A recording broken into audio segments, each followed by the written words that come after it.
اس کی بھوری آنکھوں نے بہت خوفناک اور پاگل کر دینے والے مناظر کا سامنا کیا تھا۔ وہ پاگل ہو گیا تھا، وہ پاگل ہونے لگا تھا۔ وہ لرزتا ہوا شہوار کے سرہانے بیٹھ گیا تھا۔ اس نے شہوار کے خون آلود ہاتھ کو اپنے ہاتھ میں لے کر دبایا تو اس کی ہچکی ابھری۔ وہ کپ کپاتے لبوں کے ساتھ شاید اس سے کچھ کہہ رہی تھی۔ حرم کے آنسو اس کے رخسار پر گرتے جا رہے تھے۔ شہوار نے اس کے سفید کرتے کو اپنی مٹھی میں جکڑ لیا تھا۔ میرا بدلہ حرم، حرم۔ اور اس نے موت کی آخری ہچکی لینے کے بعد گردن ایک جانب ڈھلکا دی تھی۔ وہ اس کا گال تھپاتا ہوا چلا رہا تھا۔ وہ اسے اٹھا رہا تھا۔ اس نے بہت خواب دیکھے تھے۔ وہ ان خوابوں کو ایسا چکنا چور ہوتا نہیں دیکھنا چاہتا تھا۔ ان خوابوں کی ٹوٹی کرچیاں اس کی آنکھوں میں کھپ گئی تھیں۔ اس نے اپنے بال نوچ ڈالے۔ وہ شہوار کو خود سے لگا کر روتا رہا۔ وہ کس کا غم روتا؟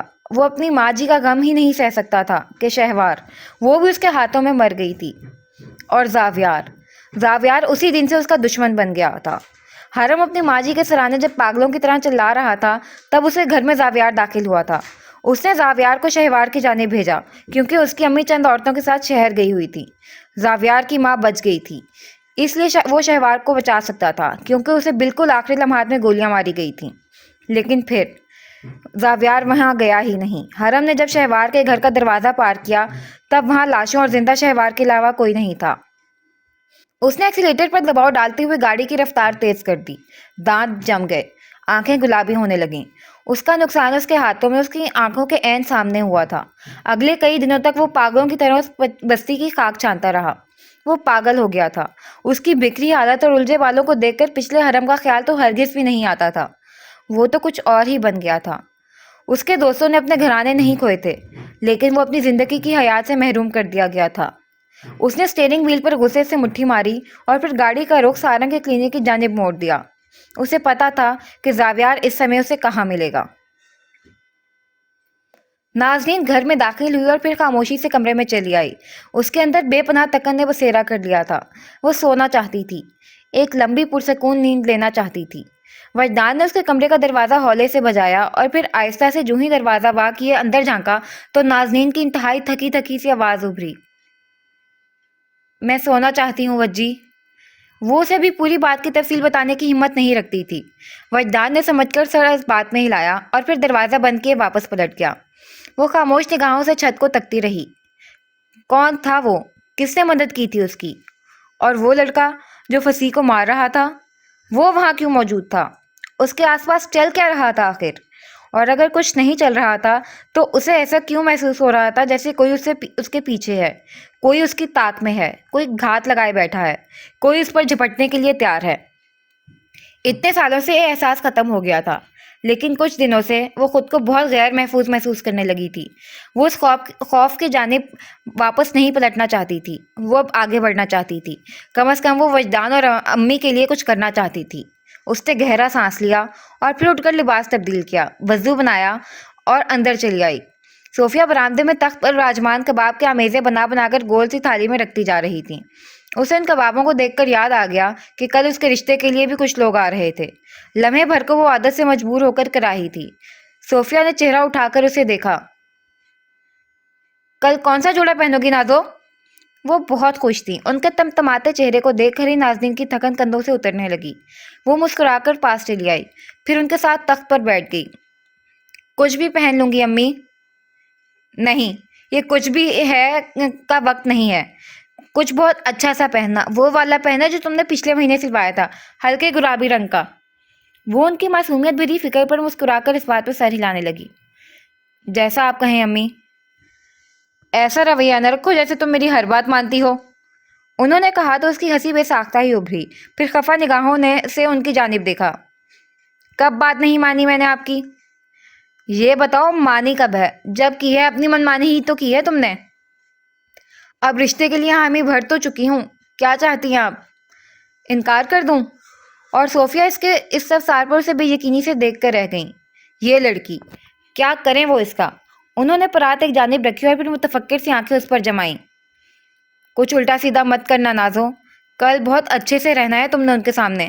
میں تمہارا رشتہ واقعتاً یہاں کرنا چاہتی ہوں۔ سوچو، تم اپنے گھر میں خوش ہوگی، وجدان اپنی پڑھائی کر کے کچھ بن جائے گا، میں اپنے نواسا نواسیوں کے ساتھ وقت گزار لوں گی، سب معمول پر واپس آ جائے گا بیٹا، ہماری زنگ لگی زندگیوں میں روانی سی آ جائے گی۔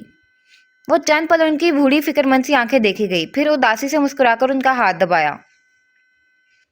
سب کچھ اچھا ہوگا امی، میں کچھ خراب نہیں ہونے دوں گی، آپ میرے لیے دعا کیجیے گا۔ ہاں، اور ابھی جب مجھے بات کرنی تھی تو پھپھو بہت تھک گئی تھی، جب رشتے کی بات آئی تو پھپھو کی ساری تھکن اڑن چھو ہو گئی۔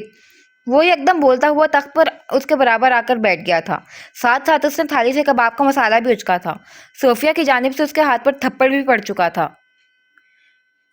ہر لڑکی اپنے رشتے کے لیے خوش ہوتی ہے، آپ زیادہ جیلز نہ ہوں محترم وجدان انصاری۔ اس نے نازنین کی جانب دلدوز نگاہوں سے دیکھا تو وہ یکدم ہنس دی، اور ابھی اس نے ہاتھ بڑھایا ہی تھا کہ دادی کی نگاہوں سے بچ کر وہ تھوڑا سا مسالہ منہ میں ڈال سکے، لیکن ہکا، اسے پھر تھپڑ پڑ چکا تھا۔ اس نے ہاتھ کی پشت سے ہلا کر دونوں خواتین کی جانب باری باری دیکھا۔ میری تو کسی کو ضرورت ہی نہیں ہے۔ بالکل ہے، میری شادی میں لہنگا پکڑنا ہے نا تم نے، بس لہنگا پکڑوانے کے لیے رکھا ہوا ہے آپ نے، جانتا ہوں میں۔ اور وہ صوفیہ سمیت ایک بار پھر سے ہنس پڑی، پھر اٹھ کھڑی ہوئی، دوپٹہ چہرے کے گرد لپیٹنے لگی۔ امی، میں تھوڑی دیر آرام کروں گی، پھر کل کی تیاری کے لیے آپ کی مدد کروا دوں گی۔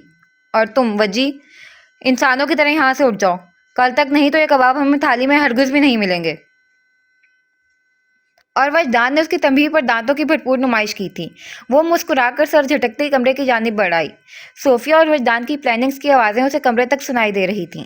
اس نے گہرا سانس لیا اور پھر آگے بڑھ کر جانماز بچھا لیا۔ بس ایک پل کے لیے اس نے اپنا سراپا پلٹ کر زمینی آئینے میں دیکھا تھا۔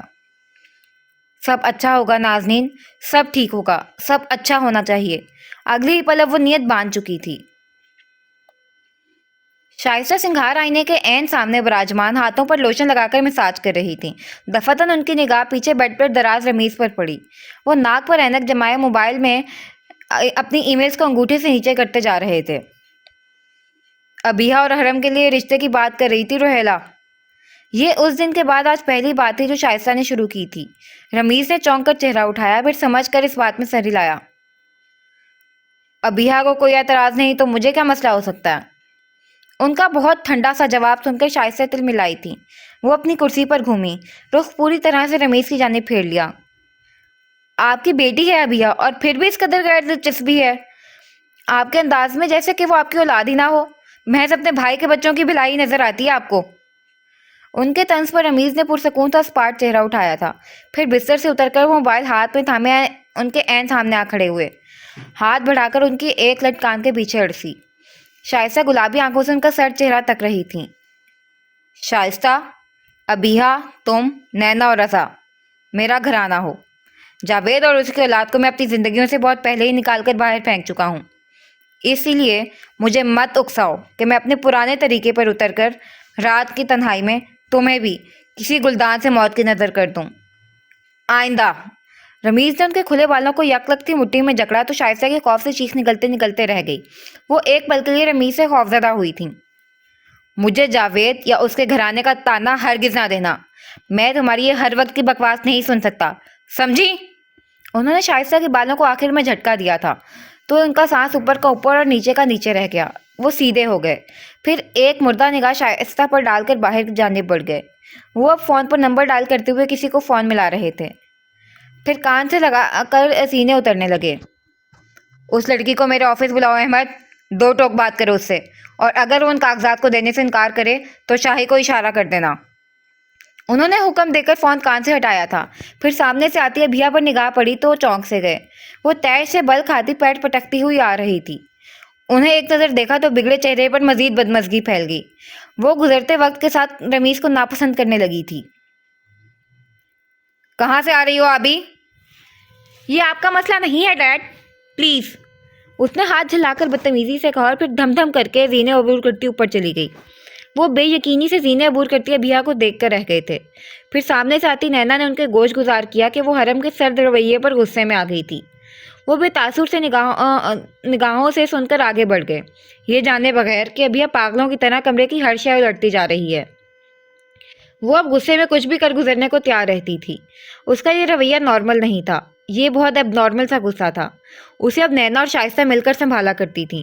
ابھی بھی سنگھار آئینے پر کچھ بھاری سی شے ٹکرانے کی آواز پر شائستہ اور نینا اس کے کمرے کی جانب بھاگی تھیں، اور دوسروں کی بیٹیوں کو ذہنی مریض بنانے والا نہیں جانتا تھا کہ اس کے اپنے خاندان میں ذہنی امراض کا زہر گھلتا جا رہا تھا۔ اس نے کلینک کے شیشے سے ڈھکا دروازہ دھکیلا اور پھر تیزی سے اندر داخل ہوا۔ زاویار اس کی توقع کے عین مطابق ٹی وی کے سامنے رکھے صوفے پر براجمان تھا، اور ابھی وہ اس کی جانب بڑھنے ہی لگا تھا کہ درمیان میں سارنگ آ گیا۔ حرم، آرام سے، ہم آرام سے بات کر سکتے ہیں۔ مجھے نہیں کرنی ہے آرام سے بات سارنگ، ہٹو میرے راستے سے۔ اس نے اسے پوری قوت سے پرے دھکیلا اور پھر آگے بڑھ کر زاویار کو گریبان سے پکڑ کر کھڑا کیا۔ ایک نظر اس کی قطعی آنکھوں میں دیکھا اور پھر اگلے ہی پل اس نے ایک زوردار گھونسا اس کے جبڑے پر مارا تھا۔ وہ لڑکھڑاتا ہوا پیچھے لگے بلاک سے جا ٹکرایا تھا۔ ان کے قریب جانے کی ہمت کیسے ہوئی تمہاری؟ اس کی آنکھیں سرخ ہو رہی تھیں۔ وہ ہنس پڑا، پھر ہونٹ سے نکلتے خون کو انگوٹھے سے صاف کیا، اسے مسکرا کر دیکھا۔ کیوں؟ میں کیوں ان کے قریب نہیں جا سکتا؟ بکواس بند کرو۔ وہ اسے مارنے کے لیے آگے بڑھا تو سارنگ ایک بار پھر سے درمیان میں آ گیا۔ خدا کے لیے بس کر دو تم دونوں۔ اس نے دونوں کو جھڑکا تھا، لیکن دو دلوں میں پکتی نفرت کی آگ نے پہلے ہی سب کچھ تہس نہس کر ڈالا تھا۔ اس نے سارنگ کو پرے دھکیلا اور پھر آگے بڑھ کر اسے گریبان سے بھینچ کر دیوار سے لگایا۔ اس کی آنکھوں میں خون سا اترا ہوا تھا، لیکن زاویار اسے ٹھنڈی پرسکون نگاہوں سے دیکھتا رہا۔ کیا ارادے لے کر آئے ہو؟ اگر انہیں ذرا سا بھی نقصان پہنچا نا زاویار، تو میں جان لے لوں گا تمہاری۔ اور اب کے زاویار کی ٹھنڈی آنکھوں میں کچھ ابھرا تھا، کچھ گلابی سا۔ وہ زخمی نظر آنے لگا تھا۔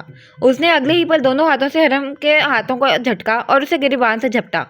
گھٹنا موڑ کر اس نے ایک زوردار لاٹ اس کے پیٹ پر ماری تو وہ کراہ کر نیچے جھکا۔ اس نے دانت جما کر اس کا گریبان جکڑا اور پھر اسے سیدھا کر کے ایک خوفناک مکہ اس کی ناک پر دے مارا۔ سارنگ ان دونوں کو چھڑانے کے لیے درمیان میں ایک بار پھر سے آ گیا تھا، لیکن وہ دونوں ایک دوسرے کو چھوڑنے پر تیار نہیں تھے۔ وہ خون کے پیاسے لگتے تھے۔ سالے نے ایک لڑکی کے پیچھے 10 سال کی دوستی کو لات مار دی، اور اب بھی بکواس کر رہا ہے۔ وہ اس پر دھاڑا تو حرم نے ناک سے نکلتا خون آستین سے رگڑا اور سارنگ کو ایک جانب دھکیلا۔ پھر اس نے پوری قوت سے زاویار کو مکہ مارا تھا۔ وہ لڑک کر زمین پر جا گرا۔ اس شام میں نے بھروسہ کیا تھا تم پر، اور تم نے میری پیٹھ میں چھرا گھونپا۔ وہ زندہ ہوتی، وہ آج میرے ساتھ ہوتی، لیکن تجھ جیسا دوست خدا کسی دشمن کو بھی نہ دے۔ دونوں کے منہ خون سے بھر گئے تھے۔ زاویار اٹھا اور ابھی اس نے حرم کا گریبان جکڑ کر اس پر مکہ تانا ہی تھا کہ پھر اس کی بنجر بھوری آنکھیں دیکھ کر وہ اسے مار نہیں سکا۔ اس نے کوشش کر کے ہاتھ کی مٹھی سخت کرنی چاہی، لیکن وہ اسے نہیں مار سکا۔ اس نے نہ مارنے کی بے بسی پر غصے سے اسے پرے دھکیل دیا۔ کلینک میں پھولی سانسوں کی آوازیں سنائی دینے لگیں۔ حرم نے ایک آخری متنفر نگاہ اس پر ڈالی اور پھر آگے بڑھایا، لیکن پھر اس کی آواز پر اس کے قدم زنجیر سے ہو گئے۔ وہ اپنی جگہ سے ہل نہیں سکا۔ پسند کرتے ہو تم انہیں؟ سارنگ نے بھی چونک کر اس کی پشت دیکھی تھی۔ وہ پلٹ نہیں سکا۔ وہ اس بات کا سامنا نہیں کرنا چاہتا تھا۔ محبت کرنے لگو گے ان قریب تم ان سے؟ اس نے زخمی مٹھی بھینچ لی تھی، پھر لبوں کو سیدھی سی لکیر میں بند کر لیا۔ گلے میں گلٹی ابھر کر معدوم ہوئی، سیاہ آنکھیں چھم سے اس کے سامنے لہرائی تھیں۔ وہ اگلی ہی پل آگے بڑھا اور پھر شیشے کے دروازے کو پار کر گیا۔ زاویار اور سارنگ پیچھے تنہا رہ گئے۔ نازنین چھت پر گھومتے پنکھے کو تکتی رہی، اور حرم، وہ ساری رات سڑکوں پر بے سمت چلتا رہا، شہوار سے نازنین اور نازنین سے شہوار تک کھینچے گئے دائرے میں گھومتے ہوئے۔ اسے احساس نہ ہو سکا کہ وہ بھی ان سیاہ آنکھوں میں تفریق کیے بغیر ان کا اسیر ہوتا جا رہا تھا۔ 18 سال قبل۔ ان دنوں جاوید زندہ تھے، لیکن ان کی طبیعت ازحد خراب رہنے لگی تھی۔ وہ اب کھانستے تو منہ اور ناک سے اکثر خون بہہ نکلتا۔ انہی دنوں انہیں طلحہ کے جیل توڑ کر بھاگنے کی اطلاع بھی موصول ہوئی تھی۔ وہ دن رات اس کا انتظار کرتے رہے۔ وہ اسے ایک آخری دفعہ اپنی نگاہوں کے عین سامنے دیکھنا چاہتے تھے، کیونکہ وہ جانتے تھے کہ ان کے پاس اب مہلت کے آثار بے حد کم تھے۔ طلحہ کو نہ گھر آنا تھا اور نہ وہ آیا، لیکن جاوید اس بات کو سمجھنے سے قاصر تھے کہ آخر طلحہ اس جیل کو توڑ کر باہر کیسے نکل سکتا ہے۔ کیا وہ اتنا طاقتور اور چاقو چوبند تھا کہ کسی بھی جیل کو توڑ کر باہر نکل سکتا؟ ان کے لیے طلحہ کی جسمانی اور ذہنی حالت کے پیش نظر یہ سب سوچنا انتہائی احمقانہ سا عمل تھا۔ وہ اپنی بیماری کے ہاتھوں دن بدن گھلتے جا رہے تھے۔ نازنین، صوفیہ اور نومولود وجدان، ان کی ذمہ داری کا بوجھ ان کے کندھوں پر بہت گہرا اثر ڈالنے لگا تھا۔ وہ اس بوجھ تلے دب کر ختم ہونے کے قریب ہونے لگے تھے۔ انہیں رمیز کی مدد درکار تھی، انہیں اس سے بات کرنی تھی، انہیں ان سے بات کرتے ہی بنی تھی۔ وہ ان کے آفس چلے آئے۔ ان کا کھنڈر وجود اور درد سا چہرہ دیکھ کر بھی رمیز کے چہرے پر ترہم کے کوئی آثار نمودار نہیں ہوئے۔ وہ ویسے ہی اپنی گھومتی کرسی پر پیچھے ہو کر ٹھنڈی نگاہوں سے جاوید کو تکتا رہا تھا، کیونکہ انہیں ایسا تکنا اسے لطف دیا کرتا تھا۔ اس کے اندر پلتے شیطان کے لیے انسانوں کی اذیت باعث سے تسکین تھی۔ وہ اسی تسکین کے لیے تو اب تک زندہ تھا۔ اس کا مرنا ناممکن نہ تھا جب تک وہ جاوید کو اپنی نگاہوں کے سامنے سسک کر مرتا ہوا نہ دیکھ لیتا۔ بھائی، میں آپ کو آخری دفعہ خدا حافظ کہنے آیا ہوں۔ رمیز کے سامنے براجمان زرد سا کھنڈر وجود لیے جاوید اپنی بے بسی کی آخری حدود پر تھے۔ ان کی آواز اس سمے لرز رہی تھی، پلکوں پر کئی آنسو ٹھہرے ہوئے تھے، حلق دکھنے لگا تھا۔ اس کی ضرورت نہیں تھی جاوید، مجھے کبھی بھی آخری ملاقاتوں میں دلچسپی نہیں رہی۔ تم اس ملاقات کو حذف کرنے کا حق بخوبی رکھتے تھے۔ چند پل آفس کی فضا میں بے رحم سی کافور کی بو پھیلی محسوس ہونے لگی۔ زہر ہوتی فضا میں جاوید کا سانس لیا جانا دشوار ہونے لگا۔ وہ یکدم کھانسے تو خون کے کئی قطرے اڑ کر ان کے لباس پر گرے۔ وہ اپنے کپکپاتے ہاتھوں سے بمشکل لبوں پر جمع خون صاف کر رہے تھے۔ کیا آپ مجھ سے اتنی نفرت کرتے تھے بھائی؟ کیوں؟ خون سے بھرا منہ لیے انہوں نے انتہائی تکلیف دہ سے استفسار کیا۔ رمیز نے بے تاثر نگاہوں سے پہلے تو چند لمحے تک جاوید کو دیکھا اور پھر وہ ہتھیلی باہم ملاتا آگے ہو بیٹھا۔ تم میرے مقابلے پر تھے، تم نے میری جگہ لی، مجھ سے چھین لی تھی۔ تم اتنے قابل نہیں تھے جتنا قابل تمہیں گردانا گیا تھا۔ بابا کے سامنے، دنیا کے سامنے، دنیا والوں کے سامنے تم مرکز رہے، اور میں عرصے کی ریاضت کے بعد بھی پس منظر میں دھکیل دیا گیا۔ پھر میں نے اس مسئلے کا ایک حل نکالا، میں نے ایک عہد باندھا، تمہیں مجھ سے کمتر اور ذلیل ثابت کرنے کا عہد۔ جاوید کی نگاہوں میں لمحے بھر کے لیے بے یقینی سے ابھری تھی۔ ان کی پتلیاں ساکت ہو گئی تھیں اور رگوں میں گردش کرتا خون تک جم گیا تھا۔ سامنے بیٹھا یہ شخص تو ہرگز بھی انسان نہیں لگ رہا تھا۔ یکدم فضا میں پھیلی کافور کی بو تیزی کے ساتھ ان کے نتنوں میں گھسنے لگی تھی۔ وہ بے تحاشا کھانستے ہوئے آگے کو جھکے تھے۔ پھر میں نے اس عہد کے لیے لایا عمل طے کیا۔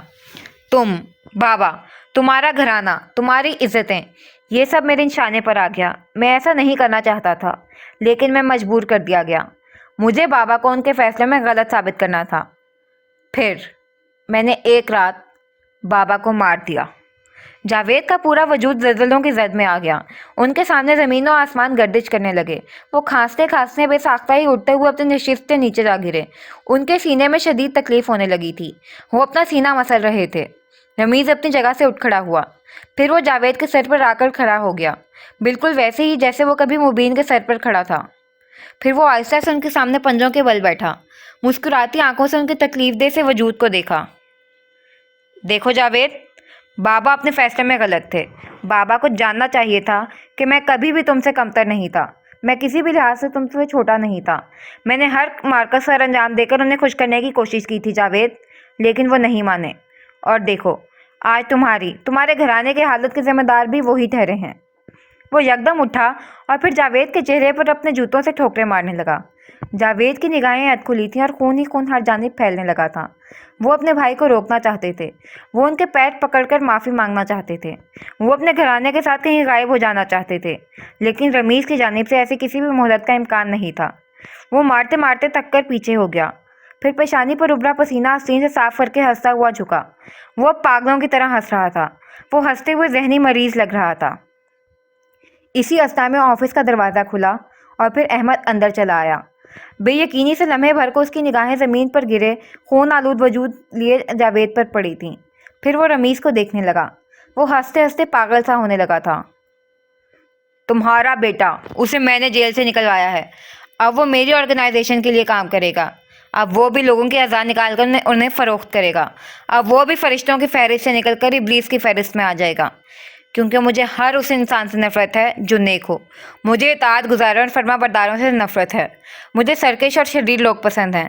مجھے نفرت اور حسد سے بھرپور، آگے بڑھ کر اپنا حق نوچنے والے لوگوں سے انسیت ہے، جو غصے میں نہیں آتے، جو معاف کر دیتے ہیں، جو حسد نہیں کرتے، جو نیک بننے کا ڈھونگ رچاتے ہیں۔ مجھے ایسے لوگوں سے اپنی تمام تر حیات سے بڑھ کر نفرت ہے۔ نفرت ہے، نفرت، بہت نفرت ہے۔ اس کی سخت ٹھوکروں سے جاوید کا چہرہ مسخ ہونے لگا۔ وہ ادموئے ہوئے بمشکل سانس لے رہے تھے۔ آفس میں تازہ خون کی بو ہر جانب پھیلنے لگی تھی۔ احمد اب تک سنسا دروازے کے ساتھ کھڑا تھا۔ اسے رمیز کی ذہنی حالت قطعاً بھی درست نہیں لگ رہی تھی۔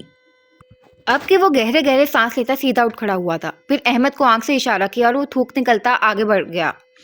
جاوید کو اٹھایا، اسے 2 لوگوں کی مدد سے گھسیٹتا ہوا پارکنگ لاٹ تک لے کر آیا۔ رمیز بھی ان کے ساتھ ساتھ زینے اتر رہا تھا۔ آج وہ اس کہانی کا انجام اپنے ہاتھوں سے لکھنے والا تھا۔ آج وہ اس کہانی کو تمام کرنے والا تھا۔ عزازیل پوری طرح سے ابلیس بن گیا تھا۔ سڑک پر رات کے اس پہر کوئی بھی وجود موجود نہیں تھا۔ گاڑیوں کی آمد و رفت تھی اور نہ لوگوں کی۔ وہ ایک سنسان سا سیاہ حصہ تھا۔ احمد نے جاوید کو سڑک کے عین درمیان میں لٹا دیا۔ وہ کپ کپ آ رہے تھے۔ ان کے ہلتے لب کسی کا نام لینے کی کوشش کر رہے تھے۔ وہ اپنے بھائی کا نام لے رہے تھے شاید، کیونکہ وہ انہیں شیطان نہیں بننے دینا چاہتے تھے۔ وہ انہیں روکنا چاہتے تھے، لیکن پھر کچھ کام نہ آیا، نہ آہو بکا، نہ ہی دعائیں، نہ ہی آنسو۔ دور سے ہیڈ لائٹس چمکیں، یکا یک آسمان سے پانی کی بوندیں برسنے لگیں۔ پھر وہ جھاڑ سی شروع ہو گئی۔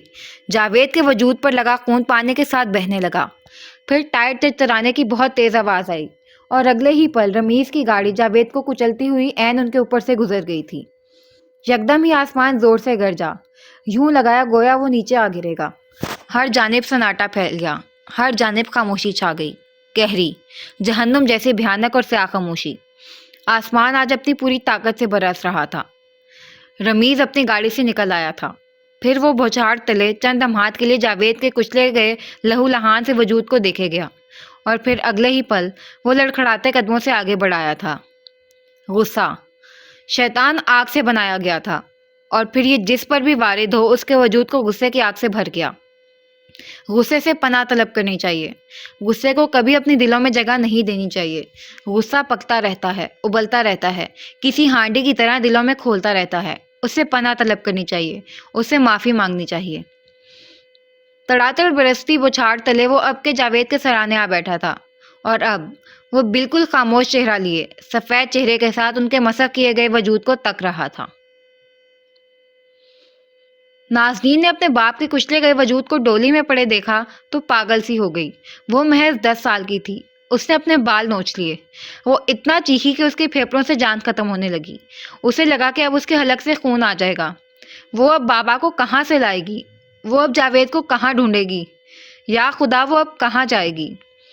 اس رات وہ بارش تلے بھیگتی رہی تھی۔ اس پوری رات وہ روتی رہی تھی۔ اس پوری رات اس نے اپنے ساتھ ہوئے ظلم کا ماتم کیا تھا۔ وہ رات اس کی زندگی کی سیاہ راتوں میں سے ایک رات تھی۔ وہ رات اس جسمانی احساسات والی سیاہ رات سے بھی کہیں زیادہ سیاہ تھی۔ وہ آنکھوں کو اندھا اور دل کو درد سہنے کے بعد بنجر کر دینے کی حد تک شفاف رات تھی، کیونکہ زندگی کی کچھ راتیں بہت شفاف اور سیاہ ہوا کرتی ہیں۔ وہ بھی ایک سیاہ، سرد اور بے رحم رات تھی۔ اس نے جاوید کو کھو دیا تھا، اور اس نے اسی رات خود کو بھی کہیں وہیں کھو دیا تھا۔ آج صبح کی خنک سی دھوپ میں ہر جانب زردی گھلی تھی۔ روئی کے گالوں کی مانند نرم سی تمازت میں انسان کے اندر جمی برف پگھلنے تک کا ہنر رکھتی تھی۔ یونیورسٹی میں ہر جانب خاموشی کا راج تھا۔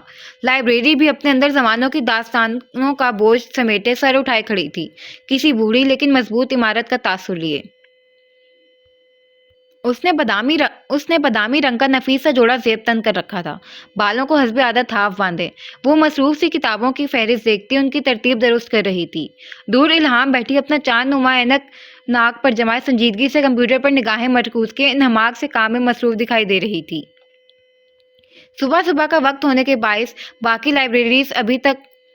لائبریرینز ابھی تک نہیں آئے تھے، اور وہ دونوں تنہا خاموشی سے اپنے کاموں میں مصروف تھیں۔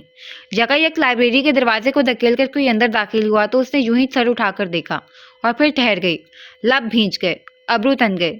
وہ مسکراتا ہوا اس کے سامنے آ کھڑا ہوا تھا، جینز پر شرٹ کے اوپر بھوری جیکٹ پہنے، بالوں کو ماتھے پر گرائے، ہاتھ میں بیشتر کتب تھامے، کتھئی آنکھیں لیے۔ نازنین نے اس پر دوسری نگاہ ڈالنا گوارا نہیں کیا۔ وہ اپنی فہرست کے ساتھ ایک بار پھر سے مصروف ہو چکی تھی۔ یہ کتابیں، یہ واپس کرنے آیا ہوں میں۔ ٹھیک ہے، آپ وہاں رکھ دیں انہیں۔ اس نے آبرو سے جو ہی دور ٹیبل کی جانب اشارہ کیا تو اگلے ہی پل ٹھہر گئی۔ اس کی نگاہیں زاویار کے ہاتھ کی اوپری جلد پر ٹک گئی تھیں۔ زاویار نے اس کی نگاہیں محسوس کر کے جلدی سے کتابیں دوسرے ہاتھ میں منتقل کیں، لیکن اس کا دوسرا ہاتھ بھی زخمی تھا۔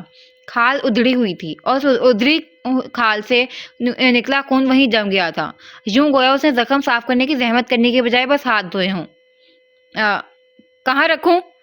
اس نے گلابی چہرے کے ساتھ پوچھا تو ناظرین نے ایک سنجیدہ سا آئیبرو اٹھا کر اسے دیکھا، پھر گہرا سانس لے کر فہرست شیلف کے اوپر رکھ دی۔ اس کے ہاتھ سے کتابیں لے کر آگے بڑھتے ہوئے ٹیبل پر رکھیں۔ بیٹھو یہاں۔ ساتھ ساتھ آئیبرو سے کرسی کی جانب اشارہ بھی کیا تھا۔ وہ خاموشی سے بیٹھ گیا، حیرت سے اس کی پشت کو دیکھے گیا۔ وہ اب اپنے دراز سے جھک کر فرسٹ ایڈ باکس نکال رہی تھی، پھر اس کے قریب چلی آئی۔ مانا کہ تم ابھی جوانی کے عین دنوں میں سفر کر رہے ہو، لیکن اس کا مطلب ہرگز یہ نہیں ہے کہ اپنے زخم صاف کیے بنا انہیں ادھڑا ہوا رکھو۔ اپنا نہیں تو اپنے گھر والوں کا ہی خیال کر لینا چاہیے۔ وہ سنجیدگی سے کہتی اب کھڑے کھڑے باکس کھولے دوائیاں نکال رہی تھی۔ وہ خود کو کتنا بھی سنجیدہ اور بے نیاز ظاہر کر لیتی، لیکن سچ تو یہ تھا کہ اسے زخم دیکھ کر تکلیف ہوا کرتی تھی، چاہے وہ زخم کسی کا بھی ہو۔ اسے ہر زخم دیکھ کر اپنے زخم، بابا کے زخم یاد آیا کرتے تھے، کیونکہ اس کے پاس بھی زخم پر مرہم رکھنے والا کوئی موجود نہیں تھا۔ وہ ایسی کسی بھی اذیت سے سامنے والے کو بچا دینا چاہتی تھی۔ وہ اس معاملے میں بے بس تھی۔ اور جن کے گھرانے ہی نہ ہو، کیا ان کے پاس کوئی جواز رہ جاتا ہے اپنا زخم صاف کرنے کا؟ اس نے بڑے آرام سے پوچھ کر ناظرین کو حیران کر دیا۔ اس کی روئی درست کرتے ہاتھ لمحے بھر کو ٹھہرے تھے، پھر اس نے سکون سے سر اٹھایا۔ سیاہ آنکھیں دھوپ کے عکس میں چمک رہی تھیں۔ زاویار کو پلکیں جھپکانے میں وقت لگا۔ میں ہرگز بھی تمہارے کاؤنٹر اٹیکس کا جواب دینے نہیں کھڑی یہاں، اسی لیے خاموشی سے بیٹھو اور اپنا ہاتھ آگے کرو۔ کیوں؟ کیونکہ تم میری وجہ سے زخمی ہوئے ہو۔ اور وہ اگلا سانس نہیں لے سکا۔ سفید چہرے کے ساتھ اس نے سر اٹھا کر ناظرین کی جانب دیکھا تھا۔ کیا وہ حرم اور اس کے بارے میں جانتی تھی؟ کیا وہ اداکاری کر رہی تھی؟ کیا اسے حرم نے اعتماد میں لے رکھا تھا؟ کیا مطلب؟ خشک پڑتے حلق کے ساتھ اس نے لاپرواہی سے پوچھا تو ناظرین آگے جھکی، پھر بے حد احتیاط سے روئی پر لگی دوائی اس کے اوپری جلد پر پھیرنے لگی۔ وہ اسے زخم صاف کرتے ہوئے دیکھے گیا۔ کسی نے آج تک اس کے زخم یوں صاف نہیں کیے تھے۔ کل تم نے میری وجہ سے پھنسی کو مارا تھا، اسی وجہ سے زخمی ہوئے ہیں نا تمہارے ہاتھ۔ میں اپنے اوپر احسان نہیں رکھتی، احسان کے بدلے احسان سے دے دیا کرتی ہوں، اس لیے ہرگز مت سمجھنا کہ میں کسی رحم دلی کے تحت تمہارا زخم صاف کر رہی ہوں۔ رحم دلی کا کوئی تعلق نہیں مجھ سے۔ اور اسے چہرہ اٹھا کر دیکھتا زاویار ہولے سے مسکرا دیا۔ اس کی آنکھیں ناظرین کے رخساروں پر جھکی سیاہ پلکوں میں الجھنے لگیں۔ گھنگھور پلکوں کی سیاہی سے گھبرا کر اس نے اگلے ہی پل چہرہ پھیرا تھا۔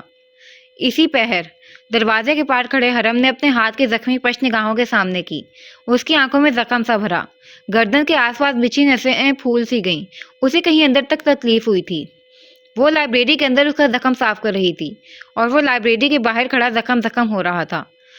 نہ جانے انجانے راستوں پر قدم دھرتے جانے وہ کہاں پہنچنے والے تھے، لیکن اتنا تو طے تھا، کوئی ایک ضرور ان میں سے کسی گہری تکلیف کا شکار ہونے والا تھا، کیونکہ تکون کبھی بھی دو کے علاوہ کسی ایک سے وفا نہیں کیا کرتے۔ ٹھیک ہے میڈم، میں خود کر لیتا ہوں۔ اس نے خوف سے دھڑکتے دل کے ساتھ کسمسا کر اپنا ہاتھ نکالا تو وہ چونکی۔ ابھی پٹی رہتی ہے، میں کر لوں گا۔ وہ اگلی پل جلد بازی میں اٹھ کھڑا ہوا تھا۔ ناظرین نے کچھ کہنا چاہا لیکن وہ اس کی سننے سے پہلے ہی آگے بڑھ چکا تھا۔